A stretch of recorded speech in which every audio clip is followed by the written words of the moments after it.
याच्यावर advance treatment काय आहे, याचे पेशंट खूप वाढलेले आहे. याचे काय कारण आहेत, आता वाकडेपणा का बरं असं इतका कॉमनली झालेला आहे, त्यांना गाठी निर्माण होण्याची एक समस्या. आता पेरोनिस डिसीज म्हणजे काय? नमस्कार मित्रांनो, आजच्या स्थितीमध्ये माझ्या क्लिनिकमध्ये पेरोनिस डिसीज याचे पेशंट खूप वाढलेले आहे. आता पेरोनिस डिसीज म्हणजे काय? म्हणजे इंद्रियामध्ये गाठी येणे किंवा इंद्रियामध्ये वाकडेपणा येणे. याचे काय कारण आहेत, याच्यावर ॲडव्हान्स ट्रीटमेंट काय आहे, याच्याबद्दल आज मी तुम्हाला थोडक्यात माहिती द्यायचा. मित्रांनो, मी आहे doctor Umesh. As a clinical sexologist म्हणून गेल्या 40 वर्षापासून मी सातत्याने तुम्हाला मार्गदर्शन करीत आहे. खरोखर माझे मराठी व्हिडिओ जर तुम्हाला आवडत असतील तर नक्कीच माझ्या मराठी चॅनलला सबस्क्राईब करा, जेणेकरून दररोजचे 2 व्हिडिओ तुमच्यापर्यंत नक्कीच पोहोचतील. त्याच्यानंतर जर तुम्हाला माझे व्हिडिओ आवडले असतील तर नक्कीच आपल्या मराठी बांधवांना शेअर करा, जेणेकरून त्यांना पण माझ्या व्हिडिओचा काही ना काही त्यांच्या लैंगिक आयुष्यामध्ये नक्कीच ते बेनिफिट घेऊ शकतील. तर मित्रांनो, आजचा जो आपला विषय आहे की पेरोनिस डिसीज ज्याला आम्ही म्हणतो, किंवा इंद्रियामध्ये गाठी होतात किंवा इंद्रियामध्ये वाकडेपणा येतो. आता वाकडेपणा का बरं असं इतका कॉमनली झालेला आहे?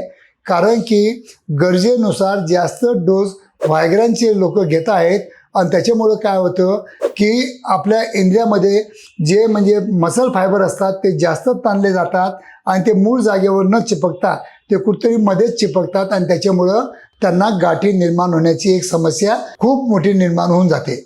आणि खरोखर तुम्हाला सांगतो ही गंभीर समस्या आहे, कारण की हळूहळू आपलं इंद्रिय एकदम वाकडं होऊन जातं आणि आपण वाकडं खूप झालं तर आपल्याला लघवी करण्यासाठी पण त्रास होतो किंवा समागम करताना पण आपल्याला खूप त्रास होतो आणि पेनफुल पण असतं.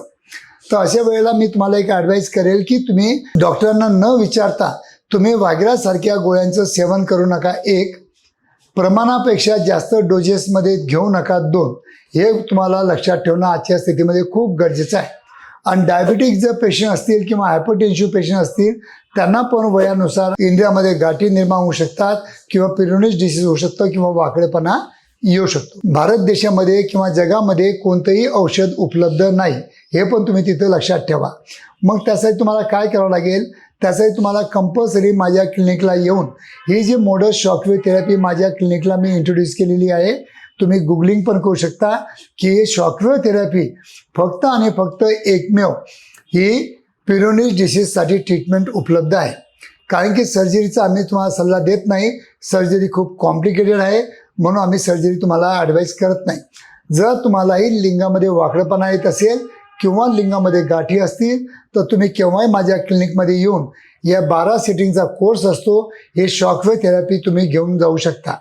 ह्या ट्रीटमेंटमुळं इतकं पण तुम्ही लक्षात ठेवा की 100% जो म्हणजे वाकडेपणा जो असतो, फक्त ही ज्या गाठी होतात त्या नरम होतात, म्हणून 100% वाकडेपणा नीट होत नाही, हे पण तुम्ही लक्षात ठेवा.